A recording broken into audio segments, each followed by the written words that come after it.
Top tier 1 హీరోలు అందరికీ Hindi market అక్కడక్కడ కనపడుతుంది మంచి సినిమాలు వచ్చినప్పుడు కొంచెం చేసినప్పుడు.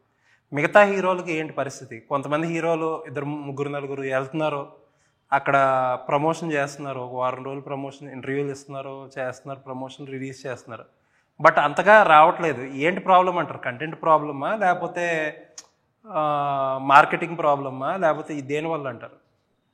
అంటే అందరికి టైం పట్టింది. అంటే ఇప్పుడు ఉన్నోళ్ళు అందరూ, ఇప్పుడు బన్నీ గారు ఉన్నారు అనుకోండి, పుష్ప ఉందనుకోండి, ఆయన చాలా ముందు సినిమాలు అన్నీ చేశారు కదా థియేటర్లో. అలా అంటే చూడంగా అంటే హీరోలకి ఇప్పుడు ప్రతి సినిమాకి ఒక 5% 10% యాక్సెప్టెన్స్ వస్తుంది. ఎప్పుడో ఒక బ్రేక్ వచ్చినప్పుడు వస్తుంది, వాళ్ళకి మోటివేషన్. ఇప్పుడు ప్రొడ్యూసర్ మీరే ఖర్చు పెట్టాలి కదా, హిందీలో వారం రోజుల వాళ్ళని పంపించి చేసి వాళ్ళ ఆ ఖర్చులు కూడా రావు వాళ్ళు. అంటే వాళ్ళకి తగ్గ సినిమా కూడా పడాలి కొంచెం. ఇప్పుడు మన సినిమాలన్నీ కొంచెం మాస్ సినిమాలు అవన్నీ చూస్తున్నారు కదా, కొంచెం అలాంటి. అది మనం ట్రైల్ వేస్తూనే ఉండాలండి. ఏది ఇప్పుడు తగులుతుందో తెలియదు. ఫస్ట్ వీక్ సాటర్డే సండే అయిన తర్వాత తగిలింది అనుకుంటే సోమవారం నుంచి మనం ప్రింట్ లైఫ్ పెంచుకోవడం, బట్ ట్రైల్ వేయడమే బెటర్. ఎప్పుడో తగిలితే జాక్పాట్. అదే ఎంత ఖర్చు పెడతారు సార్ ఇప్పుడు హిందీ? అక్కడ ఒక హీరో స్క్రీన్లు పెట్టండి, మనం ఎక్కువ స్క్రీన్లు వేస్తే ఎక్కువ ఖర్చు అయితే. స్క్రీన్లు అయింది పక్కన పెట్టండి సార్, అసలు ఇప్పుడు మనం వెళ్ళి మార్కెటింగ్ ఖర్చు, ఒక హీరో వెళ్ళి మార్కెటింగ్ మినిమం మేము దసరా చేసామండి, ట్రైల్ వేసాము, మాకు అప్పుడు ఒక 4 to 5 crore అయింది. బట్ మాకు అంటే దానికి పెట్టిన వారో వచ్చినాయి అప్పుడు. హిందీ 2.5 లేకుండా దిగకూడదు. Only marketing and digital. Okay. అంటే మినిమం నేను చెప్పింది. ఇప్పుడు దసరా లాంటిది అయితే 4-5 అంటే అది కొంచెం గుడ్ స్పాన్ లో రిలీజ్ చేశారు. అది ఓకే. మేము ఒక 2-3 ఈవెంట్లు చేసి అలా. ఇప్పుడు రిలీజ్ ఖర్చులు ఎలా ఉంటాయి సార్ ఇక్కడతో పోల్చుకుంటే? అక్కడ మీకు ఏమైనా ఐడియా ఉందా? పబ్లిసిటీ బాగా ఎక్కువ ఉంటుంది అండి. ఏంటి సార్? అక్కడ చాలా ఎక్కువ into 2 ఉంటుంది ఆల్మోస్ట్. ఓకే. అంటే అక్కడ థియేటర్లు కూడా ఎక్కువ ఇవ్వాలా ఏంటి? మనం థియేటర్లు కదండి, నెంబర్ ఆఫ్ థియేటర్లు ఎక్కువ ఉంటాయి. మన తెలుగు ఎంత గట్టిగా సినిమా రిలీజ్ చేస్తే మామూలుగా 300 to 400 థియేటర్స్ ఉంటుంది మ్యాక్స్. అక్కడ అలా కదా, ఇండియా వైడ్ మీరు మినిమం కొంచెం నాయిస్ వచ్చేటట్లు రిలీజ్ చేయాలన్నా 1000 థియేటర్స్ రిలీజ్ చేయాలి మనం అక్కడ. Okay. So digital cost into 3 times ఉంటుంది కదా మనకి. ఓకే. అది.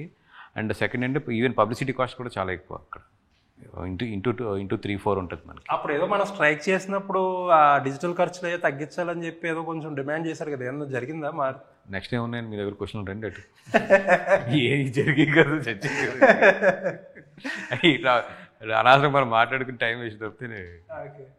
సార్ ఇన్ని ప్రాబ్లమ్స్ ఉన్నాయి కదా సినిమాలకి, ఫినాన్స్ ఎలా జరుగుద్ది? ఫినాన్సర్స్ ఉంటారు కదా, ఇది వరకు బాగా ఎక్కువ ఉండేవారు, అంతకంతకే తగ్గుతున్నారు. ఆ సినిమా ఫినాన్సర్స్ ఎలా ఉన్నారు ఇప్పుడు? ఎలా ఉన్నారంటే అంటే పెడుతున్నారా లేకపోతే ఏంటి? ఇస్తారు, వాళ్ళ ఇంట్రెస్ట్ వాళ్ళకి ఇస్తే ఇవ్వడానికి. ఎంత ఉంటాయి సార్ సినిమా ఇంట్రెస్ట్లు? ఉంటుందండి, డిపెండ్స్ అని. అంటే ఒక్కో రకంగా ఉంటుంది. మనం ఎక్కడ తక్కువ దొరికిద్దని ఎదుర్కోవడం అంతే. సుధాకర్ గారికి ఆయన రిలేషన్ మీద ఒకటి ఉంటుంది, మా గేదార్స్ కంటే మా రిలేషన్ మీద ఒకటి ఉంటుంది, అలాగే సాహు గారి కంటే ఆయన ఫ్రెండ్స్ వాళ్ళ రిలేషన్ ఉంటాయి. ఇంకా రాజన్ అంటే వేరు అసలు. రెగ్యులర్ ఫైనాన్షియల్స్ ఉంటారు కదా, బిజినెస్ చేసేవాళ్ళు, సినిమా ఓకే చేసేవాళ్ళు 4-5 ఉన్నారు sir main financials. Okay. So వాళ్ళ ఒక్కొక్కళ్ళు ఒక్కొక్క ఇంట్రెస్ట్ రేట్స్ ఇస్తూ ఉంటారు, వాళ్ళ కంఫర్ట్ బట్టి. సో ఇస్తారు, ఇంట్రెస్ట్ కొంచెం అటు ఇటుగా అయినా సరే ఇస్తారు. బట్ కొంచెం ప్రాక్టికల్గా చెప్పాలంటే ఈ గత 1-2 years నుంచి ఇది వరకు సపోజ్ మీకు 1 రూపీ ఇచ్చారనుకోండి, ఇప్పుడు అంత ఇవ్వట్లా. వాళ్ళు ఆలోచిస్తున్నారు, అది డిపెండ్ ఆన్ ఓటీటీ అని కానీ ప్రాజెక్ట్ కానీ. కొంచెం ఇదివరకు ఏ ప్రాజెక్ట్ అయినా they are ready to give అనమాట. ఇప్పుడు కొంచెం ఆలోచిస్తున్నారు వాళ్ళు కూడా, ఆలోచించే. ఎందుకంటే అన్నట్టు ఓటీటీ రేట్ కూడా తగ్గినాయి. ఇప్పుడు మీ అన్నట్టు హిందీ కూడా కొంచెం ఈ 5-6 months పరిస్థితి బాగా కాబట్టి వాళ్ళు ఇప్పుడు ఓటీటీ అయిపోయింది. సపోజ్ మీరు ఓటీటీ అమ్మేశారు, నెట్ఫ్లిక్స్ అండ్ అమెజాన్ లాంటికి అమ్మేశారు. సో వాళ్ళ గ్యారంటీ ఉంటుంది ఇంత అనేది. సో దాని నుంచి ఫైనాన్స్ అంటే దొరుకుతుంది ఈజీగా, అంతే తప్పితే మామూలు జనరల్ ఫైనాన్స్ లాగంటే అది బ్యానర్ మీద ప్రొడ్యూసర్ మీద నమ్మకం కొలిదిస్తున్నారు తప్పితే ఈరోజులాగా ల్యాబ్ లెటర్లు పెట్టుకుని అట్లా లేదు ఇప్పుడు సిస్టమ్. వాళ్ళు ఇచ్చినా కానీ ఇప్పుడు సపోజ్ 150 crores అవుతుంది అనుకోండి, 40-50 ఇస్తారు అంతా. సొంతంగా పూల్ చేసుకోవాలి. ఇప్పుడు ఒక విధంగా భాస్కర్ చెప్పినట్టు బ్యాంక్స్ కూడా ఇప్పుడు ఇస్తున్నాయండి. ఆయన అన్నట్టు నెట్ఫ్లిక్స్ అమెజాన్ మీద అగ్రిమెంట్ అయిపోతే మనకి they are funding 80% with very less interest rate. అది మంచిది కదా ప్రొడ్యూసర్. బ్యాంక్స్ ఐసిఐసిఐ బ్యాంక్ ఇస్తున్నారు. బ్యాంకులు ఎలా చూస్తే ఇప్పుడు బ్యాంకులకు కూడా మనకు సినిమా నాలెడ్జ్ ఉంటుంది? వాళ్ళు సినిమా నాలెడ్జ్ కాదండి, వాళ్ళకి కావాల్సింది ఏంటంటే మీ అగ్రిమెంట్, నెట్ఫ్లిక్స్ అమెజాన్ అగ్రిమెంట్ ఉంటే వాళ్ళ డబ్బులు సేఫ్. ఒక అకౌంట్ ఓపెన్ చేయించుకుంటారు మనతో, ఆ అకౌంట్ డబ్బులు వస్తాయి కాబట్టి తను సేఫ్ అని ఇస్తున్నాడు. అసలు ఏంటంటే ఇప్పుడు మనం జనరల్గా నేను ఒక హౌస్ లోన్ తీసుకోవాలంటే ఇల్లు తనఖా పెట్టి తీసుకుంటాం. సినిమా వాళ్ళు మీరు ఎలా తీసుకుంటారు? Bank loans, financiers. Bank loans అంటే ఇప్పుడు ఓడీ ఉంటాయి కొన్ని కంపెనీస్కి, ఓడీస్ ఉంటాయి కొన్ని కంపెనీస్కి. ఇప్పుడు కొత్త ట్రెండ్ ఏంటంటే నెట్ఫ్లిక్స్ అగ్రిమెంట్స్ నుంచి, అమెజాన్ అగ్రిమెంట్ అటు రెండింటి నుంచి ఇస్తున్నారు, స్టార్ మూడింటి నుంచి ఇస్తారు. అది కొన్ని బ్యాంకులు ఇస్తున్నాయి, అన్ని బ్యాంకులు కూడా కాదు. That you should have a profile. Okay. ఇప్పుడు నేను కొత్తగా వచ్చే నెట్ఫ్లిక్స్ నాకు అగ్రిమెంట్ ఇచ్చిందంటే they don't come like that. You should have a profile, then banks వస్తున్నాయి ఎదురుకి. సో ప్రైవేట్ ఫైనాన్స్తో పాటు ఇవి కూడా స్టార్ట్ అయ్యింది. ఓకే. సరే, అడ్వాన్సులు మీ అందరిలో ఎవరు ఎక్కువ అడ్వాన్సులు ఇస్తారా? డైరెక్టర్లకి, హీరోలకి? నాకు తెలిసి ఇక్కడ అంతా కూడా కంటెంట్ మీద ఈ ప్రొడ్యూసర్స్ నలుగురు అడ్వాన్స్ టైప్ కదా. ఓ పరిగెట్టే అయితే ఇంకా ఈ బ్యాచ్ ఇక్కడ నలుగురులో అయితే లేరు అట్లీస్ట్.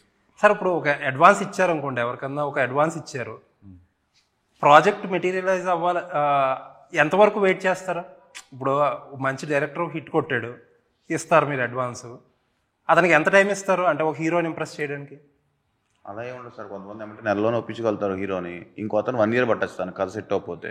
ఓకే, ఒక 1 year కూడా అవ్వలేదు, ఇంకెప్పటికీ అవ్వదు. నెక్స్ట్ ఏంటి సార్ అంటే మీ అడ్వాన్స్ విషయంలో ఎలా చేస్తారు? అంటే వాళ్ళు చేస్తామంటారు, మనం వెయిట్ చేస్తూ ఉంటాం, దాని నుంచి చేసేది ఏంటి? ఓకే, రికవర్ చేసుకోరా? రికవర్ అంటే అది ఇక వాళ్ళు చేయలేనా అని చెప్పినప్పుడు మనం ఇచ్చింది ఇప్పుడు 4 years బ్యాక్ ఇచ్చామనుకోండి అడ్వాన్స్, తన దగ్గర ఉండాలి కదా. తనకేం సినిమా లేకపోతే మనం ఎలా అడుగుతాం, వాళ్ళని అడగలేము కదా. సార్, ఇప్పుడు పెద్ద పెద్ద స్టార్స్ డైరెక్టర్లకి ఇస్తారు కదా మీరు అడ్వాన్స్, కోట్లలో ఇస్తారు ఆబ్వియస్లీ. ఇప్పుడు ఫర్ ఎగ్జాంపుల్ మహేష్ బాబు గారి సినిమా ఉంది, రాజమౌళి గారి సినిమాకి ఆయన కేఎల్ నారాయణ గారు ఎప్పుడో ఇచ్చి ఉంటారు. అసలు అడ్వాన్సే చాలా ఇంట్రెస్టే చాలా ఎక్కువైపోయి ఉంటుంది. ఆ ఇంట్రెస్ట్లు కూడా సినిమా మీద యాడ్ చేసుకోవాలా? నాకు అంటే అది జనరల్గా పోలే, అది కూడా వదిలేయండి, మీరు అలా ఇస్తే. ఓకే, అంటే జనరల్గా మరి దీంట్లో బడ్జెట్లోకి వస్తుంది కదండి, అది వస్తుంది. అది depends on hero and producers relations. అది ఒక సినిమాకి అంటూ ఒక ఫిక్స్డ్ కింద ఏమి ఉండదండి. అది డిపెండ్స్ ఆన్ వాళ్ళు ఏం మాట్లాడుకున్నారు అనే దాని మీద డిపెండ్. ఓల్డెస్ట్ బడ్జెట్ అడ్వాన్స్ ఎక్కడ ఎంత ఉంది? ఎవరికైనా 15 years బ్యాక్ కూడా ఉన్నాయి మా దగ్గర, ఉన్నాయి. అదే సుధాకర్ గారు, మీకు ఎప్పుడు ఇచ్చారు ఫస్ట్ అడ్వాన్స్? 2018లో ఇచ్చినవి ఉన్నాయి. ఓకే, చాలా మందికి. అంటే లేకపోతే కొత్త వాళ్ళు ఆల్రెడీ చేసిన వాళ్ళు అవి వదిలేసుకున్నాం కూడా, వదిలేసారా? ఓకే, ఉన్నాయండి. ఎప్పుడు ఫస్ట్ అడ్వాన్స్? ఇంకా అందులో ఫస్ట్ అడ్వాన్స్ 17లో. అసలు మొత్తం అడ్వాన్స్లు ఎంత ఉంటుంటాయి అలా స్ట్రక్ అయ్యి ఉన్నాయి? అవన్నీ ఎందుకు లేట్. హర్షిత్ గారు, చిన్న సినిమాలే కదా సార్, చినరాజు గారిది జనరల్గా నాకు తెలిసి. ఓకే, అయితే చాలా జాగ్రత్తగా ఉంటారు దిల్రాజు గారు.